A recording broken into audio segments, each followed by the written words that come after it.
जो सड़क पे चंद्रशेखर लड़ता था वो आपके आशीर्वाद से पार्लियामेंट चला गया है। और आपने पार्लियामेंट में सुना होगा, बताओ आपकी धार उठती है नहीं उठती है? बताओ क्या आपके मुद्दों पे सवाल खड़ा होता है नहीं होता है? बताओ। जो पहलवानों के सम्मान के लिए लड़ने की बात करें तो बताओ पहलवानों के लिए आवाज सबसे धारदार किसने उठाई पार्लियामेंट में? क्या आपका भरोसा हमारे साथ है? दोनों हाथ उठा के बताओ अगर भरोसा साथ है तो एक हाथ उठाएगा उसकी मानी नहीं जाएगी, जो दोनों हाथ उठाएगा उसकी भी मानी जाएगी। यहाँ हरियाणा में मैं बड़े बड़े नेताओं की सभा देख रहा हूं, बुलाए से आदमी नहीं जा रहे हैं, कुर्सियां खाली पड़ी हैं, 10 मिनट कोई किसी का इंतजार नहीं कर रहा है। वहां यहां आप लोग बिना कुर्सियों के, उधर तो मेरी माएं बहनें जो है छतों पे खड़ी हैं और इधर भी खड़ी हैं, इधर भी खड़ी हैं चारों तरफ, और उधर भी खड़ी है वहां। और ये हमारे नौजवान साथी, ये मीडिया का एक साथी था अंदर, मुझसे पूछ रहा था कि भाई माएं बहनें किधर हैं? तो मैंने कहा जिधर बेटे हैं उधर ही माँ बहनें। क्या माएं बहनें बेटों भाइयों के खिलाफ होती हैं कभी? देखो मैं आपसे ये कहना चाहता हूं, हम बाबा साहब अम्बेडकर और माननीय काशीराम साहब को अपना राजनीतिक गुरु मानते हैं। किसान कमेरे एकजुट होंगे तो बदलाव होगा, वरना जिस धर्रे पर राजनीति चल रही आ रही है उसी पे चलती रहेगी। और जिस धर्रे पर राजनीति चली आ रही है जिस पे चलती रहेगी तो सरकारें आएंगी जाएंगी, पॉलिसियां बनेंगी, भाषण होंगे, वादे होंगे, लेकिन आपके हाथ खाली रहेंगे, आपके घर तक कुछ नहीं आएगा। मैं इस बात की आपको गारंटी देता हूं। और इन सरकारों के चरित्र इस बात के गवाह। पहले नौकरी कैसे आती थी, नौकरी कैसे पहुंचती थी, नौकरी कब गरीब के बच्चों के घरों तक पहुंचेगी, जमीन रोजगार कहां से मिलेगा, आरक्षण का क्या होगा। इनके बड़े बड़े नेता जो सरकार में भी नहीं, इतने घमंड में है, कोई बाहर जाके बोलता है खत्म कर देंगे। और मुझे नहीं कहना चाहिए था, लेकिन इसलिए कहना पड़ रहा है कि सवाल पैदा हो गया। हमने जब संकल्प लिया था तो समाज की बहन बेटियों की रक्षा करने का, उनकी लड़ाई लड़ने का भी संकल्प लिया था। आज यहाँ एक बड़ी नेता है जो एक दूसरे दल में लंबे समय से सेवा कर रही, जिस तरह से उनको जाति के आधार पर अपमानित करने का काम जो लोग सत्ता में आने के सपने देख रहे हैं वो लोग कर रहे हैं, ये भी किसी छिपावा नहीं। और दूसरी तरफ भाजपा के लोग हैं जो केंद्र में बैठे हैं, चाहे दिल्ली का गुरु घर का आंदोलन हो या यहां पर हरियाणा में या उससे पहले अन्य प्रदेशों में, जिस तरह से उनके सामने हमें लड़ना पड़ रहा है, ये भी किसी छिपावा नहीं। हमारे कंधों में जिम्मेदारी है कि हम आपके घरों तक अधिकार तो पहुंचाएं, लेकिन आपके मान सम्मान की रक्षा भी करें। मैं अपने नौजवान भाइयों से कहना चाहता हूं, हक मांगने से नहीं मिलते, हक छीनने पड़ते हैं। 5 साल में बाबा साहब अम्बेडकर के प्रयासों से ये मौका आता है हमारे हिस्से में कि असेंबली के चुनाव होते हैं, पार्लियामेंट के चुनाव होते हैं, और जिनकी तरफ देखना भी नहीं चाहता आदमी, उनके दरवाजों पे आके भी उनके पैर छूने पड़ते हैं, उनको भाई बताना पड़ता है, उनकी बात करनी पड़ती है, चाहे छूटे ही सही, लेकिन उनके लिए वादे भी करने पड़ते हैं। अगर ये लोग इतने अत्यासी होते भाजपा कांग्रेस के लोग, तो आज हमारे लोग इन हालातों में नहीं होते। अपने गांव में चेक कराओ कि आज भी 70% मकान गरीब वर्गों के ऐसे होंगे, किसान कमेरे जातों के ऐसे होंगे जिनमें प्लस्तर नहीं होगा। ये मेरी देन नहीं है, ये 10-10 साल जो भाजपा कांग्रेस के लोग सत्ता में नहीं है उनकी देन है।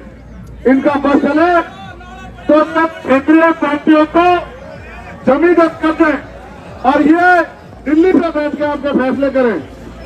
मैं नहीं जानता कि आप इन दलों पर कितना भरोसा करते हैं, लेकिन मैं आपसे गारंटी से कहना चाहता हूं कि अब जो सड़क पर चंद्रशेखर लड़ता था वो आपके आशीर्वाद से पार्लियामेंट चला गया है। और आपने पार्लियामेंट में सुना होगा, बताओ आपकी धार उठती है नहीं उठती है? बताओ क्या आपके मुद्दों पे सवाल खड़ा होता है नहीं होता है? बताओ। जो पहलवानों के सम्मान के लिए लड़ने की बात करें तो बताओ पहलवानों के लिए आवाज सबसे धारदार किसने उठाई पार्लियामेंट में? बताओ किसानों के लिए कौन लड़ा? आप अपने दिल का करेगा। और हर व्यक्ति की आवाज उठाना, चाहे वो पुलिस का कर्मचारी हो, चाहे वो होमगार्ड हो, चाहे आशा आंगनबाड़ी बहनें हो, चाहे भोजन माता हो, चाहे गांव में रहने वाला किसान कमेरा मजदूर की न्यूनतम वेतन होना चाहिए।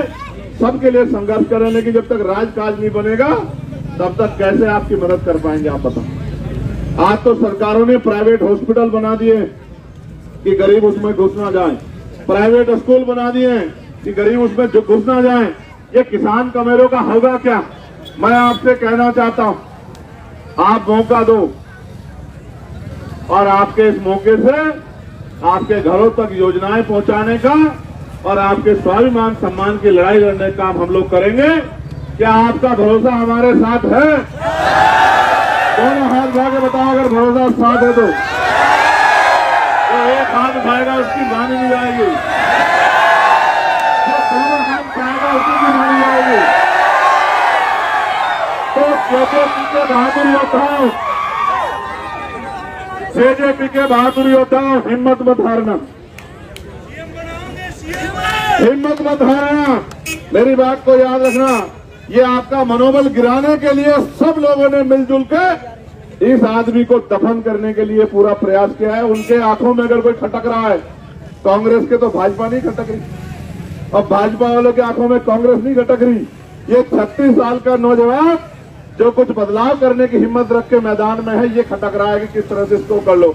क्या आज भाजपा के कितने लोग कांग्रेस में शामिल हुए आपने नहीं देखा? क्या कितने लोग शामिल हुए? कल अगर सरकारों में आप लोगों ने गलती से मौका दे दिया तो कल वो वहीं बैठ के जो है अपनी पॉलिसी तैयार करेंगे, उनसे कोई जवाब नहीं पूछेगा, लेकिन सवाल दुश्मन से पूछा जाएगा। मैं आपसे कहना चाहता हूं, इनकी बातों में मत आओ। हम किसान कमेरों की एकता बनाने निकले हैं।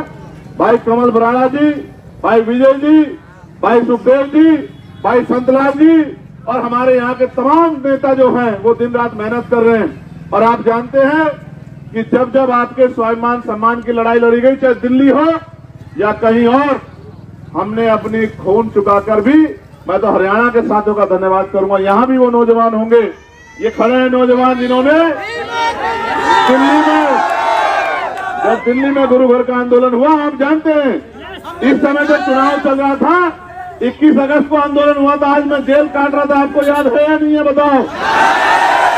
वो लाठियां मैंने इसलिए नहीं खाई थी कि मेरे घर का मामला था, बात आपके सम्मान का था, बात सतगुरु रविदास जी महाराज के उस गुरु घर का था जिसकी रक्षा आप करना चाहते थे। मैं तो कर्जदार हूं हरियाणा का कि हरियाणा के 55 नौजवानों ने मेरे साथ कंधे से कंधा मिला के जेल काटने का काम किया। लेकिन जेल से नहीं डरने वाले हम लोग, जेल से नहीं डरते, मुकदमों से नहीं डरते, जान भी चली जाए आपकी रक्षा स्वाभिमान सम्मान के लिए, महापुरुषों के सम्मान के लिए तो दे देंगे। लेकिन मैं आपसे मदद मांगने आया हूं, ये बताओ इस बार मेरी मदद करोगे नहीं करोगे बताओ? सिर्फ वोट दोगे तो एक मदद होगी, अगर मन पक्का करके खुद से दुष्यंत चौटाला और चंद्रशेखर आजाद बन जाओगे तो फिर इतिहास लिखा जाएगा। मेरी बात को आपको याद रखना। आपको खरीदने के लिए पैसा भी लेके आएंगे, शराब भी लेके आएंगे, मिठाई भी लेके आएंगे, आपसे रिश्ते भी जोड़ेंगे, लेकिन चुनाव के बाद आपको ढूंढने नहीं मिलेगा। कौन मिलेगा आपके बीच में बताओ? इसलिए कह रहा हूं, ये वोट का अधिकार बिकने के लिए नहीं मिला। और ये तो वो गांव है जिसमें माननीय काशीराम साहब मेरे गुरु ने कैडर किया, इन्होंने मेरे वजन का आइडिया लगाया। आपके वजन का आइडिया तो नहीं लगा सकते लोग, इन्होंने वजन का आइडिया लगा के लगभग 80 किलो लड्डू की व्यवस्था की है यहाँ मुझे तोड़ने के लिए।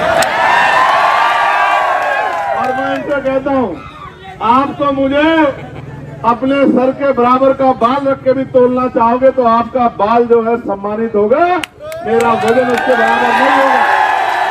लेकिन मैं आपको कहता हूँ कि आप ये जो नौजवान हैं, ये अगर घर से निकल के 1 घंटा भी मेरी मदद उचाना में करा देंगे तो मैं लिख के देता हूं कि उचाणा इतिहास भी लिखेगा।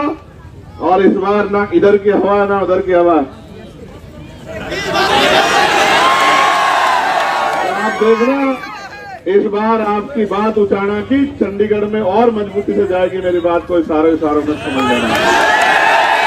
अच्छा सोचो, कांग्रेस के लोग आगे बढ़ जाए तो मेरा उन पे क्या अधिकार है बताओ? क्या वो मेरे कैसे काम करेंगे?